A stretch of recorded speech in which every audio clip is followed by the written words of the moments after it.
So before starting anything, before moving ahead on this session, let me make it very clear that this is not about purely Google Go language, and this is not about purely on cloud computing. We all know what cloud computing exactly is. What we are trying to achieve here in this session is that we are going to cover some features of Google Go, which we will touch base some quite big features of Google Go which it is offering, and then we will go through the Google App Engine, which is nothing but a platform as a service provider, and then we have tried to develop a small app to show what we can achieve through Google Go and how it is relevant to Google App Engine, which is related to the cloud computing. So that we are going to do. So let us quickly go through the agenda first. So we are going to talk about the Google Go language, its features, and its history, how it came into picture, because it is very important. The context is very important. And the second thing is we are going to talk about Google App Engine, because our application is created by keeping Google App Engine in mind. And the third thing would be App Engine modules. So it is again related to the Google App Engine, only that how many modules we have in Google App Engine. And then after that, we are going to talk about storing data in Go, that how we have to store our data and how local data storage works along with the data storage in App Engine. And after that, we will talk about some service APIs which are in Go. And finally, we will go through the demo, which is fully functional Go app covered by a demo. Yeah. So without wasting any time, let me go to the next slide. Subjective analysis. Yeah. So before moving further, I want to tell you that what are the flaws in our existing languages like C++ and Java. So if I will start with C++, that if you have seen, if you are not a regular programmer in C++, then first of all, it is very hard to program in C++ if you are not doing a regular programming, because the syntax of C++ is very heavy in itself. So the most important thing is the syntax of C++, which is kind of disadvantage of C++. Excuse me, I have to take this. I will join after. Okay. Sure.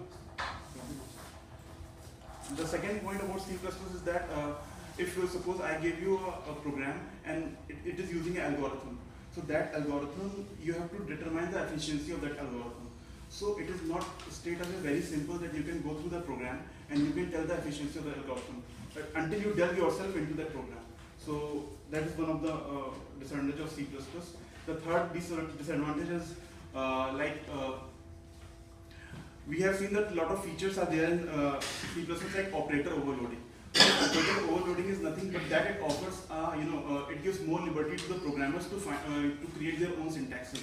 So that is again, create one of the issues like which is related to syntax, that we are giving more liberty, we are giving more code to the developers to create their own syntax. So that is again a disadvantage. And one of the main disadvantage of C++ is that it is not genuinely standardized. Like suppose there are a lot of code, a lot of programs written in C++ that can't be compiled with a lot of compilers also. So there are a lot of flaws in C++. And the second thing is Java. Java, although it is very good language and it came out of C++ only, that it fine-tuned C++. And a lot of concepts were derived from C++ only, like object orientation and all classes and all that. So, but Java somewhere lacks in performance also, and if you consider the memory usage also. So these two languages which are mainly used have some disadvantages. So Google Go came into picture by the frustration which the programmers have against these languages.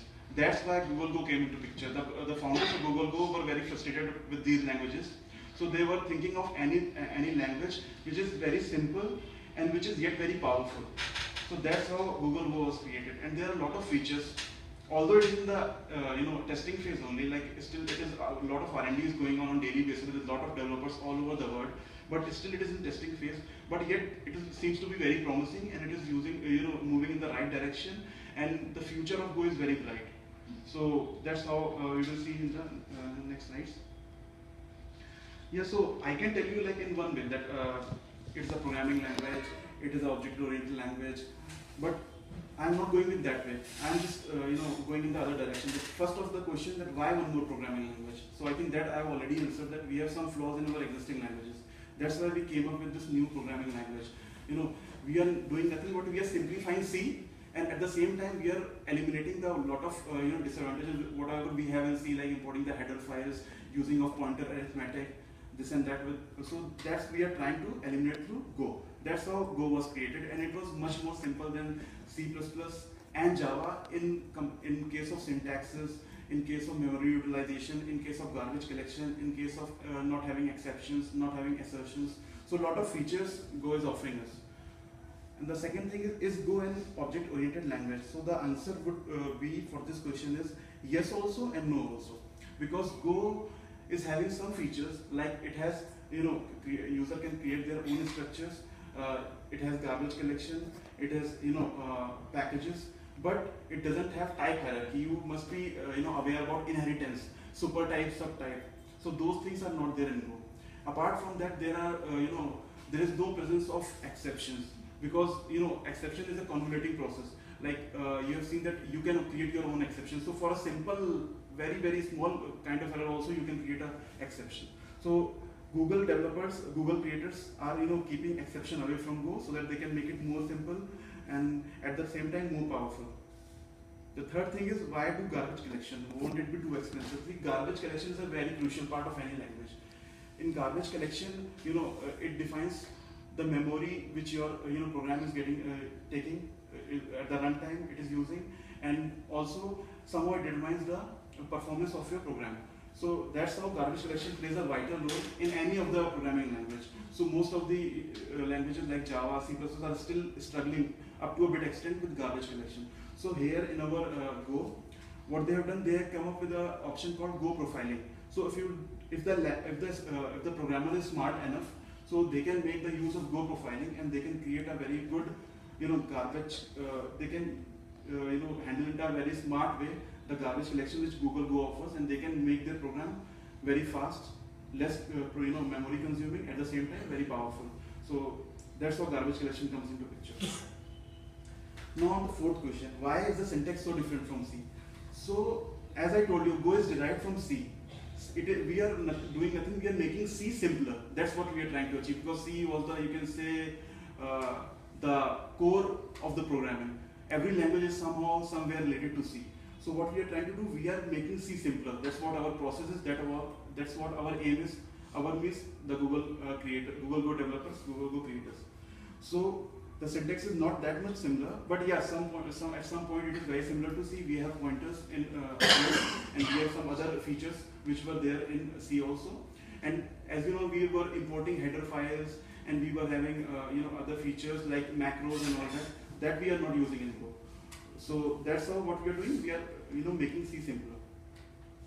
Why there is no pointer arithmetic? So that is a good question. Like pointer arithmetic, what does pointer arithmetic do? If you people have any vague memory on this, like when you have done in your college days or when you have done in your previous companies some C programming, that pointer arithmetic was used to create some memory address, like by doing pointer operations like plussing, minusing and all that thing. But sometimes what happens, it results into an invalid memory address.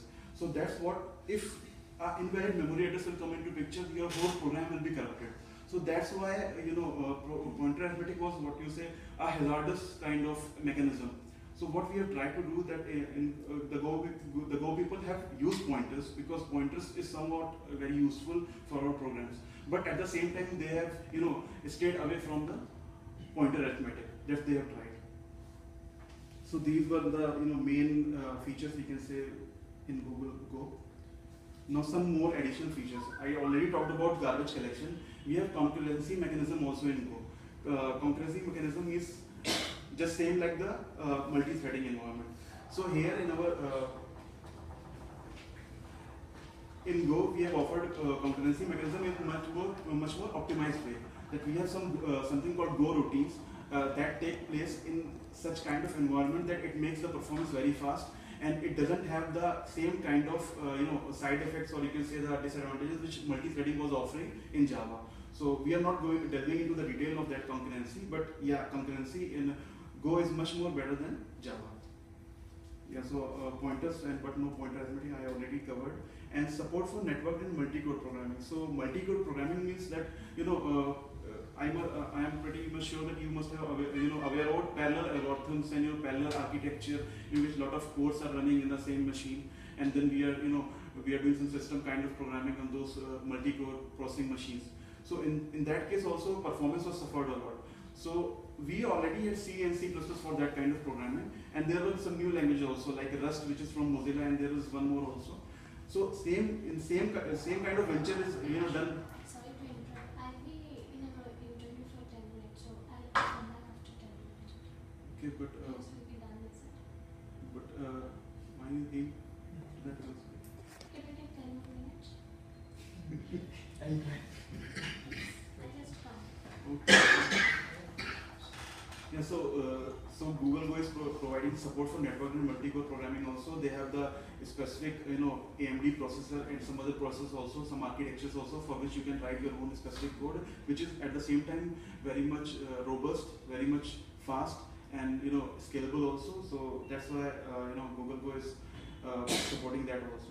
And as I said, it's very fast. And one of the small features, but yet very powerful and interesting feature, is that semicolons are not used. And now, if you think in this way, that semicolons are not at all used for developers. We never use it. We have to simply put the semicolon at the end of line of our code so that our compiler recognizes that okay, this line is getting ended here. This is now we will go to the fresh statement. So technically speaking, the semicolon is not used by us. So that's why Go has removed this semicolon, just like they have removed assertions, they have removed garbage collection. Sorry, they have removed this exceptions, assertions, and type hierarchy, all those things. In the similar way, they have removed semicolons also.